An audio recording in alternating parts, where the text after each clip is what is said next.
संदीप ने अपनी माँ के कहने पर गांव में शादी कर ली थी। लड़की का नाम था सुनीता। माँ का कहना था एकदम मॉडर्न बहू नहीं होनी चाहिए, लेकिन उन्हें नहीं पता था कि गांव से आने वाली बहू सुंदर सुशील तो होगी और उसको गांव से बाहर भी निकाल लाएंगे, लेकिन उसके अंदर का गांव कैसे बाहर निकलेगा। शादी के कुछ दिन बाद, माँ टिफिन तो देना जरा। बेटा अब तो स्कूल नहीं ऑफिस जाता है, माँ से नहीं अपनी बीवी से टिफिन मांगा कर। ओके माँ। सुनीता टिफिन ले आओ। एक लो टिफिन, इसके अंदर पिस्ता डाल दिया है। पिस्ता? पिस्ता क्यों? सास जी ने बोला था ना कि आपको पिस्ता बहुत पसंद है। ओहो, मैंने पिस्ता नहीं पास्ता बोला था, पास्ता। पास्ता? कहीं होता है पास्ता? अरे बेटी तू रहने दे, मैं बना दूंगी। अच्छा किया कि पाव भाजी बनाने का नहीं बोला, वरना किसी के पाव बना देती है। सुनीता को बुरा लगता है, लेकिन उसकी नादान हरकतें कम नहीं होती। ऐसे ही एक दिन, अरे तुमने ये क्या लगाया है?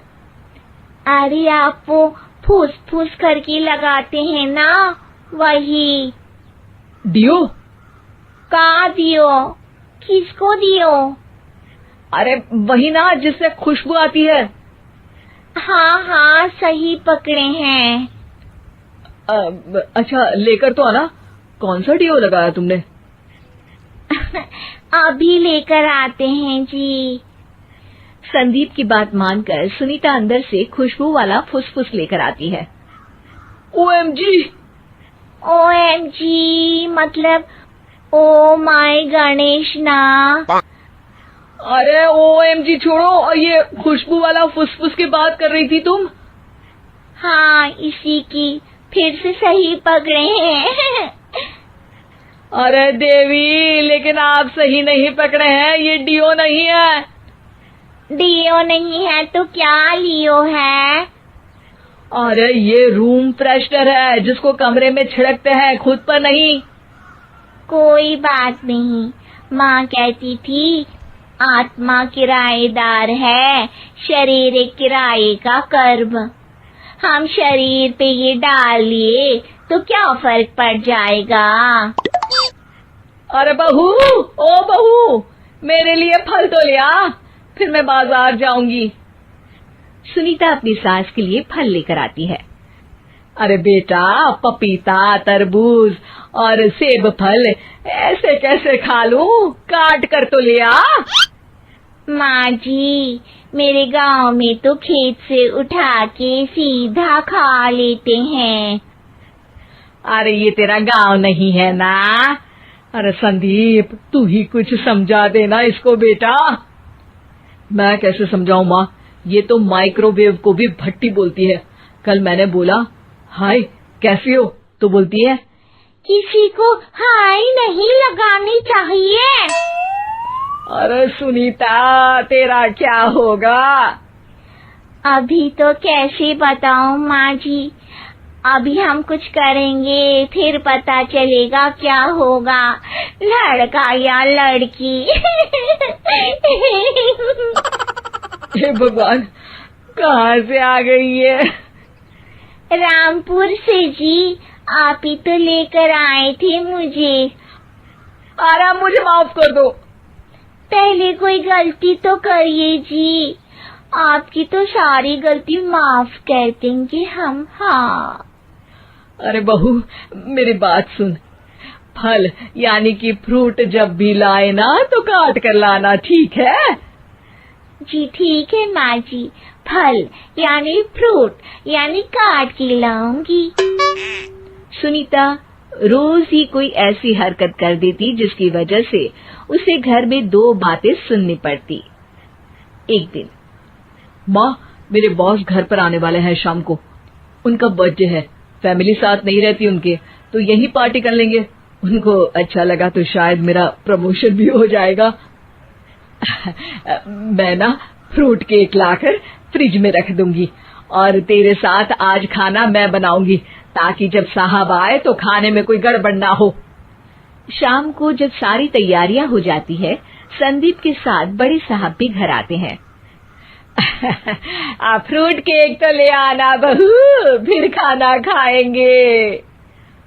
अरे इस सब की क्या जरूरत थी, आपने बुलाया वही काफी है। सर, आपका परिवार शहर में नहीं है तो हम ही आपके परिवार जैसे हैं सर। इतने में ही सुनीता फ्रूट केक लेकर आती है और बड़े साहब की टेबल पर रख देती है, और जैसे ही केक के ऊपर का बॉक्स हटाती है, ओह, ये क्या है? केक तो कटा हुआ है, मैं तो ऐसा नहीं लाई थी। आप मुझे शाबाशी दे सकती है माँ जी, मैंने ही केक काट दिया। आपने कहा था ना, फल यानी फ्रूट यानी हमेशा काट के लाना, तो फ्रूट केक भी तो फ्रूट ही है ना, तो मैंने पहले ही काट लिया। हूँ ना मैं समझदार। अरे बहू, ये क्या किया? केक हमेशा वही काटता है जिसका जन्मदिन होता है। तुझे एक बात भी समझ नहीं आती, एक नंबर की बेवकूफ है। पूरा माहौल बिगड़ चुका था। संदीप को लगने लगा था कि साहब उसे प्रमोशन तो दूर की बात है, कहीं डिमोशन ना दे दे, लेकिन साहब बीच में ही बोल पड़ते हैं। अरे कोई बात नहीं, ये इनकी बेवकूफी नहीं है, इनका भोलापन है। बेटा, आप कहाँ से हो? रामपुर गांव से। अरे वाह, गांव से? फिर तो आपके गांव में ताजे फल और सब्जियां मिलते होंगे। हाँ, सही पकड़े हैं। हम तो काटते भी नहीं, सीधा खा लेते हैं। मैं ना एक बार तुम्हारे गांव घूमने जरूर चलूंगा। क्यों संदीप, ले चलोगे ना? मुझे गांव घूमना बहुत पसंद है। बस फिर क्या था, संदीप और सास दोनों खुश हो गए, क्योंकि साहब को सुनीता ने गांव की बात करके खुश कर दिया था। अब संदीप का प्रमोशन पक्का था। शिक्षा, कभी भी किसी भी गलती पर घबराना नहीं चाहिए। हो सकता है कि उस गलती की वजह से आगे बड़ा फायदा हो जाए।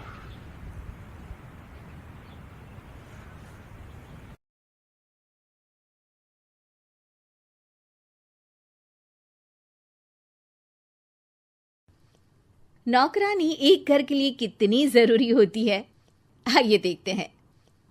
अरे बहू, ये देख, सारा साबुन बर्तन में रह गया। ये नौकरानी कोई काम नहीं करती, गंदा काम करके चली जाती है और ढेर सारा पैसा ले जाती है। अरे मम्मी जी, उसने तो साफ किया ही था, मेरे ही हाथ से इस ग्लास में सर्फ गिर गया था।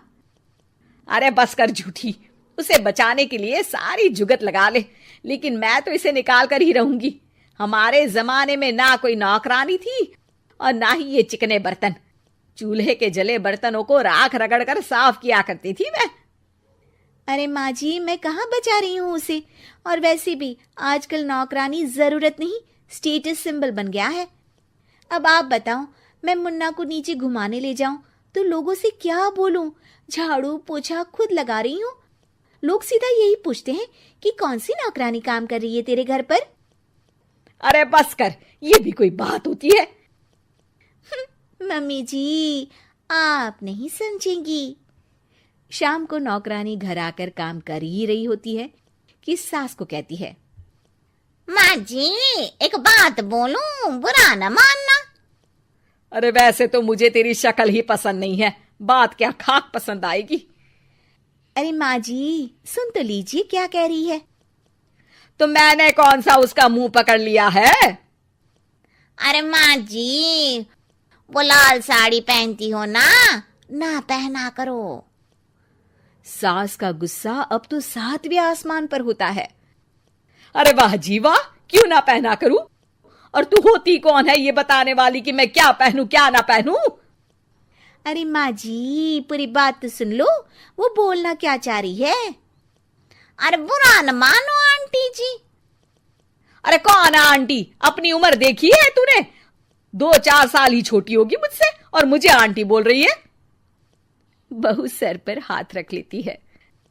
अरे अच्छी खासी उम्र दराज हो और आंटी ना बोलूं। मैं तुम्हारी बहू से भी 4 साल छोटी हूँ।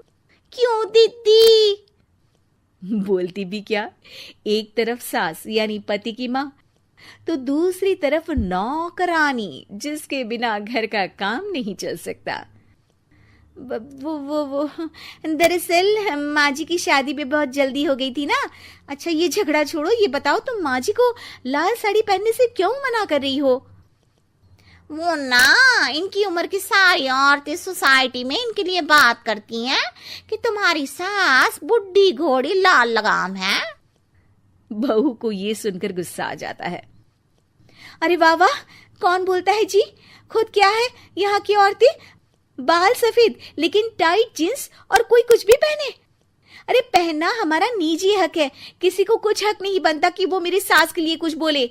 मैं आज ही जाकर माँ जी के लिए लाल जींस लेकर आऊंगी, फिर देखो कोई क्या बोलता है। अरे चुप लाल जींस।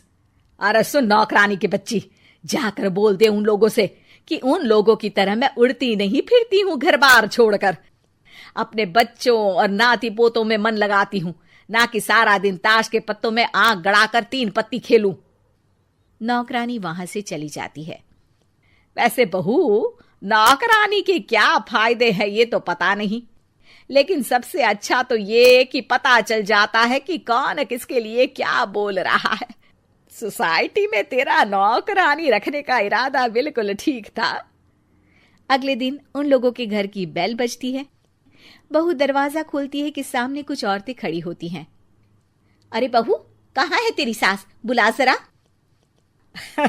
अरे बहन जी, आप सारी एक साथ आइए आइए, कैसे आना हुआ? अरे 3 पत्ते खेलने आई हैं, क्यों खेलोगी? क्यों नहीं, वैसे भी बड़े दिन हो गए, एंटरटेनमेंट हुआ नहीं। बहू जा जाकर पकोड़े तो बना ला। अरे बस करिए, आगे कुछ पीछे कुछ। वैसे तो कहती है कि परिवार पर ध्यान देती है, हमारी तरह 3 पत्तियां नहीं खेलती। हमने कौन सा परिवार छोड़ दिया? सास सक पका जाती है। अब ये किसने कहा? मैं तो कहती हूँ कि मैं भी थोड़ा बाहर निकलूं। आपने ही तो कमला नौकरानी से ये सारी बात की थी। सास और बहू को अब सारी कहानी समझ आ जाती है कि सोसाइटी की औरतें क्यों भड़क रही हैं। माफ करिए आंटी, मैं छोटी हूँ, लेकिन फिर भी पहले तो आप लोगों ने माँ की लाल साड़ी का मजाक उड़ाया था ना। हाँ उड़ाया था, लेकिन उससे पहले तो तुम लोगों ने हमारी जीन्स के बारे में बात की थी। अरे क्यों ना पहने हम जीन्स, तुम्हारे पैसों की थोड़ी ना है। सास और बहू सर पकड़कर बैठ जाती है। देखा बहू, ये खेल कर गई तेरी नौकरानी। यहाँ की बात वहां तो वहां की बात यहाँ। दोनों किसी तरह औरतों को समझा बुझाकर घर भेजती है और कसम खाती है कि नौकरानी को नौकरानी ही रहने देंगी।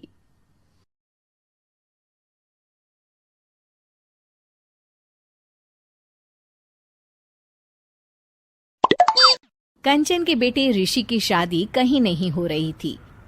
एक तो ऋषि मोटा, ऊपर से कमाई भी कोई खास नहीं, लेकिन कंचन को तो शौक था मॉडर्न बहू लाने का, और उसे एक दिन ऐसी लड़की मिल भी जाती है। हमें तो आपका ऋषि बहुत पसंद है, लेकिन मैं आपको साफ साफ बता देती हूँ, मेरी बेटी के शौक थोड़े से अलग है बहन जी। अरे बहन, हमें सब पसंद है। आपकी प्रियंका जैसी लड़की की तलाश मुझे कब से थी। जींस पहनकर अंग्रेजी में गिटर पिटर बोला करे। अरे बहन जरा सुन तो लो, मेरी बेटी के शौक क्या क्या है। अरे नहीं बहन, बस लड़की को देख लिया तो सब कुछ देख लिया। आप ना शादी की तैयारी करो, और वो जरा सामान की लिस्ट भी दी है ना मैंने। हाँ बहन जी, सारा सामान शादी से एक दिन पहले ही आपके दरवाजे आ जाएगा। मजा आ गया। अब तो बस आप शादी की तैयारी करो। प्रियंका के माता पिता के जाने के बाद कंचन का पति उससे कहता है, अरे भाग्यवान, तुम तो कुछ ज्यादा ही जल्दी दिखा रही थी शादी की। अरे बोलने तो देती, लड़की की माँ क्या बोलना चाह रही थी। अरे आप चुप रहिए जी, कुछ पता भी है आपको, बस मुफ्त में बोले जा रहे हैं। मेरी दोस्त शशि की बहू देखी, लंबी पतली और पढ़ी लिखी, हजारों में कमाई और संस्कारी भी। अरे पर जब वो मेरी बहू देखेगी तो जल भुन जाएगी। लेकिन तुम तो शादी ऋषि के लिए कर रही हो ना, या शशि के लिए? तुम्हारा लड़का कुछ कमाता भी नहीं है और शरीर भी भगवान की दुआ से फूलता ही जा रहा है। फिर बोले आप हैं? फिर बोले आप? मैंने कहा ना, प्रियंका जैसी जींस पहनकर अंग्रेजी झाड़ने वाली बहू किस्मत वालों को ही मिलती है। चुप रहिए आप। पति के लाख कहने पर भी कंचन ऋषि की शादी प्रियंका से करवा देती है। लेकिन प्रियंका जैसे ही घर में आती है वैसे ही जोर जोर से चिल्लाकर नाचने लगती है। आज मेरे यार की शादी है, आज मेरे यार की शादी है, अरे नाचो मां नाचो। आज मेरे यार की शादी है। कंचन, उसका पति और ऋषि ये देखकर हैरान रह जाते हैं। लग रहा है बहू को शादी की बड़ी खुशी है। हाँ हाँ, बहू क्यों नहीं, हम भी नाचेंगे। अरे नाचो नाचो जी, मुंह क्या देख रहे हो, चलो चलो नाचो, बहू कह रही है। कंचन ये कहकर प्रियंका के साथ नाचने लगती है। ऋषि और उसके पिता वहां से चले जाते हैं। अगले दिन कंचन अपनी सहेलियों को प्रियंका से मिलवाने के लिए घर बुलाती है, जहाँ शशि भी आती है। अरे शशि कैसी हो, मैं ना तुम्हें प्रियंका से मिलवाती हूँ। अरे सच में बहुत ही एडवांस सोच की लड़की है, कितने मॉडर्न ख्यालात है उसके, पता है तुम्हें? अरे हाँ कंचन, जरूर। बच्चों की शादी अच्छी ही होनी चाहिए। और वैसे भी तुझे तो शुरू से ही ऊंचे ख्याल की बहू चाहिए थी। तभी कंचन की सहेली कहती है, अरे कंचन बुलाओ ना प्रियंका को, हम भी मिल ले। अरे बहू प्रियंका, जरा बाहर तो आना। कई बार आवाज देने के बाद भी प्रियंका बाहर नहीं आती है तो कंचन को बुरा लग जाता है। वो उसे लेकर बाहर आती है, लेकिन ये क्या, प्रियंका लड़खड़ाती हुई बाहर आती है और उसके हाथ में शराब की बोतल होती है। हालांकि शराब पीना स्वास्थ्य के लिए हानिकारक होता है और ये हमारी किडनी के लिए बहुत ही खतरनाक है, लेकिन कंचन की बहू प्रियंका पूरे नशे में होती है। अरे इतने सारे लोग। ये कहकर वो शशि के पास जाती है।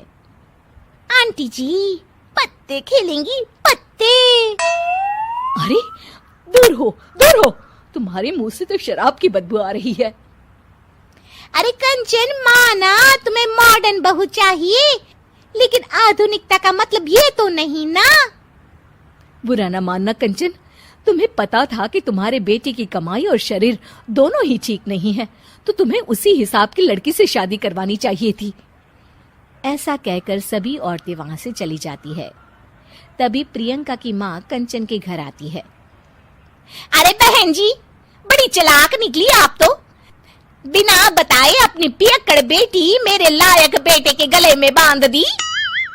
आय हाय, बड़ी आई बिना बताए। उस दिन जब मैं ये बात बता रही थी तो तुम तो सुनने को भी तैयार नहीं थी, अब भुगतो तुम। ये कहकर वो वहां से वापस चली जाती है। सबके जाने के बाद कंचन अपना सर पकड़ लेती है। हाय रे, आधुनिकता की अंधी दौड़ में मैं अपनी संस्कृति ही भूल बैठी थी। अब तो राम ही बचाए मुझे।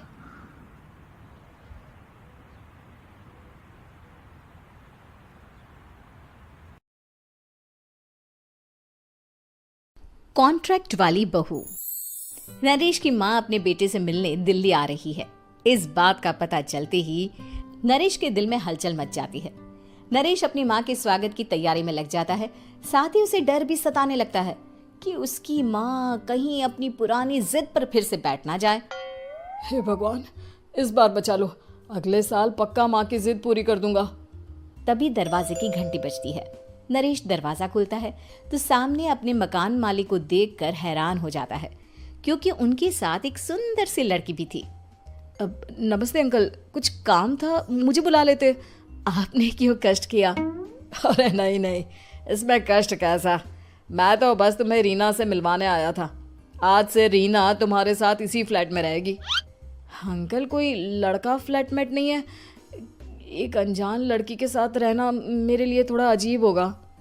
देखो नरेश, मैं तुम्हें पहले भी बता चुका हूँ कि इस फ्लैट में तुम्हें किसी ना किसी के साथ एडजस्ट करना ही होगा, या फिर तुम अकेले पूरे फ्लैट का किराया दे दो, मैं किसी को नहीं रखूंगा।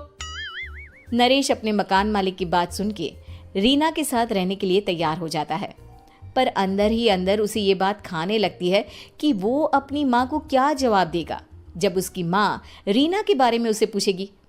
दिन बीतने लगते हैं। नरेश और रीना अच्छे दोस्त भी बन जाते हैं, पर अभी भी नरेश अपनी प्रॉब्लम का सॉल्यूशन नहीं ढूंढ पाता। एक दिन नरेश बहुत परेशान सा बैठा होता है। तभी रीना उसे पूछती है, क्या हुआ नरेश, तुम काफी परेशान लग रहे हो, सब ठीक तो है ना? हाँ सब ठीक है, बस एक छोटी सी प्रॉब्लम है। वो एक्चुअली 2 दिन बाद मेरी माँ मुझसे मिलने आ रही है। अरे तो इसमें प्रॉब्लम क्या है, ये तो खुशी की बात है। हाँ रीना, बट मेरी माँ एक जिद लेकर बैठ गई है कि मैं शादी कर लूँ, पर मैं अभी इस चीज़ के लिए तैयार नहीं हूँ। ऊपर से जब वो तुम्हें देखेगी तो 100 सवाल करेगी, क्या जवाब दूंगा? अरे इसमें कोई टेंशन वाली बात नहीं है, मेरे पास ना इस प्रॉब्लम का सलूशन है, जिससे ना तुम्हें शादी करनी पड़ेगी और ना ही तुम्हारी माँ मेरे बारे में कुछ पूछेंगी। रीना की बात सुनकर नरेश सोच में डूब जाता है। वो सोचता है कि रीना खुले ख्यालों वाली लड़की है, कहीं माँ को सच बता ना दे। नरेश को सोच में डूबा देखकर रीना कहती है, अरे क्या हुआ, किस सोच में पड़ गए? डोंट वरी, जैसा तुम सोच रहे हो ना वैसे कुछ भी नहीं है, मेरे पास एक प्लान है। मैं कुछ समझ नहीं पा रहा हूँ, कैसा प्लान? मैं समझाती हूँ।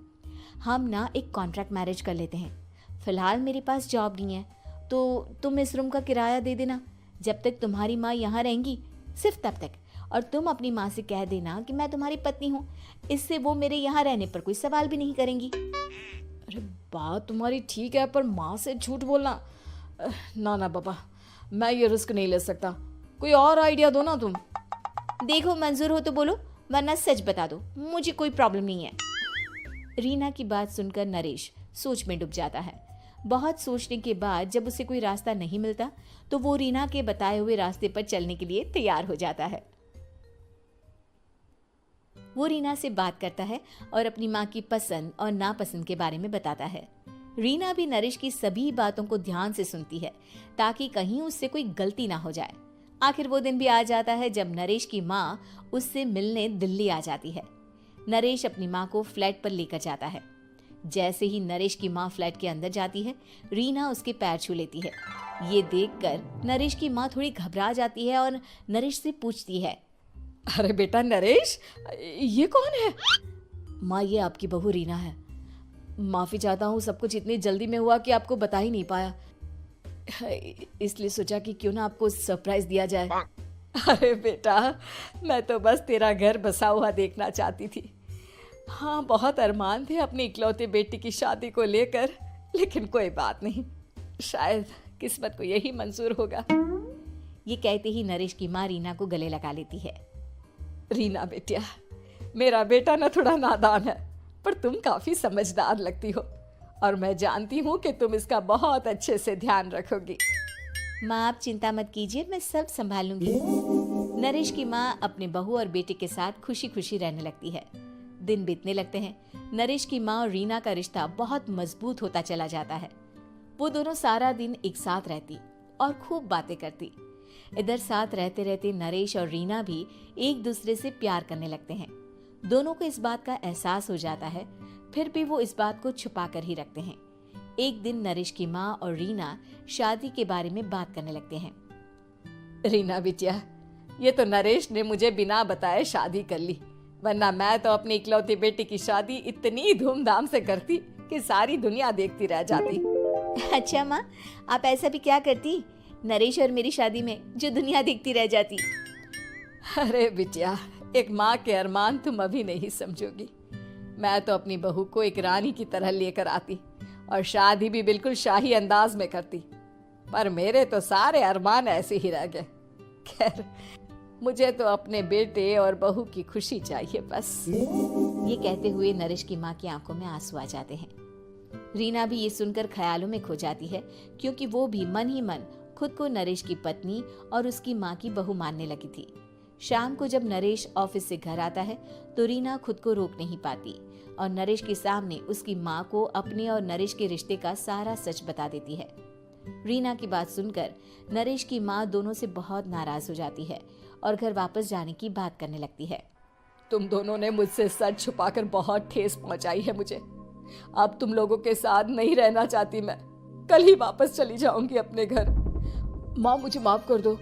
ये सब मैंने रीना के कहने पर ही किया है, वरना मैं भी आपको कभी ठेस पहुंचाने के बारे में सोच भी नहीं सकता। हाँ माँ, हमने ये सिर्फ आपका दिल रखने के लिए किया। प्लीज हम दोनों को माफ कर दीजिए।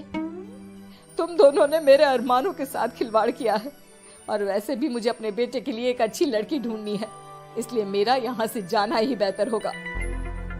माँ की ये बात सुनकर रीना खुद को रोक नहीं पाती। माँ, क्या मैं आपके घर की बहू बनने लायक नहीं हूँ? रीना की बात सुनकर नरेश हैरान रह जाता है। नरेश की माँ भी कुछ समझ नहीं पाती। मैं कुछ समझी नहीं, आखिर तुम कहना क्या चाहती हो? माँ, मैं वो नरेश से बहुत प्यार करती हूँ और साथ ही साथ मैं आपको भी अपनी माँ मान बैठी हूँ। आज जब आपकी बातें सुनी तो खुद को रोक नहीं पाई, इसलिए सारा सच आपको बता दिया। रीना की बात सुनकर नरेश की माँ की आंखों में आंसू आ जाते हैं और वो अपने बेटे नरेश और रीना को गले लगा लेती है। मेरे घर की बहू तो सिर्फ रीना बिटिया ही बनेगी। मैं आज ही तुम दोनों की शादी की तारीख निकलवा दूंगी, बस एक बार तुम्हारे घर वाले मान जाए। उसी दिन रीना के माता पिता भी उनके फ्लैट पर आ जाते हैं। दोनों परिवार आपस में बैठकर बातें करते हैं और शादी के लिए राजी हो जाते हैं। रीना भी कॉन्ट्रैक्ट फाड़ देती है और कहती है, सही मायने में मैं अब बहू बनूंगी। अब तक तो सिर्फ कॉन्ट्रैक्ट वाली बहू थी।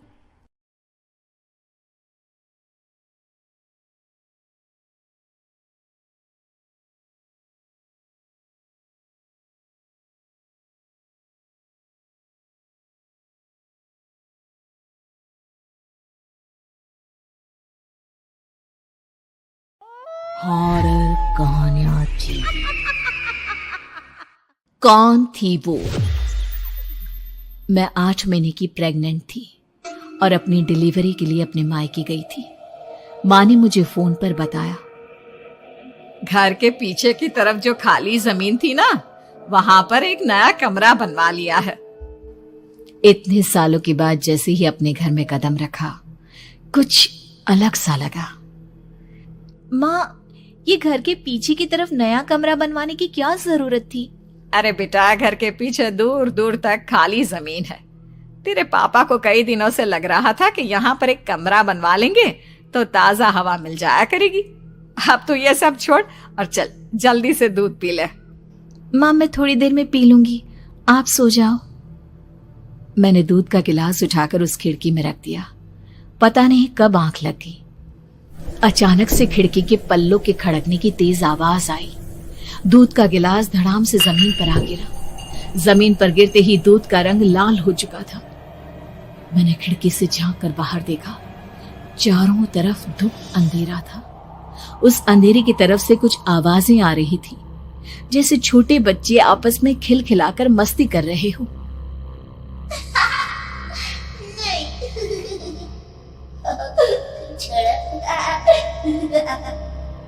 इतनी रात को इतने घनघोर अंधेरे में बच्चों की आवाज कैसे आ रही है?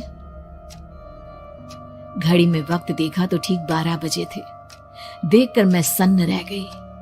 बुरी आत्माओं और भूतों की कई कहानियां मैं सुन चुकी थी। वक्त भी कुछ ऐसा ही था। ऊपर से मैं प्रेग्नेंट। सुना था कि ऐसे वक्त में अक्सर बुरी आत्माएं औरतों का पीछा करती है, तो क्या मेरे पीछे भी?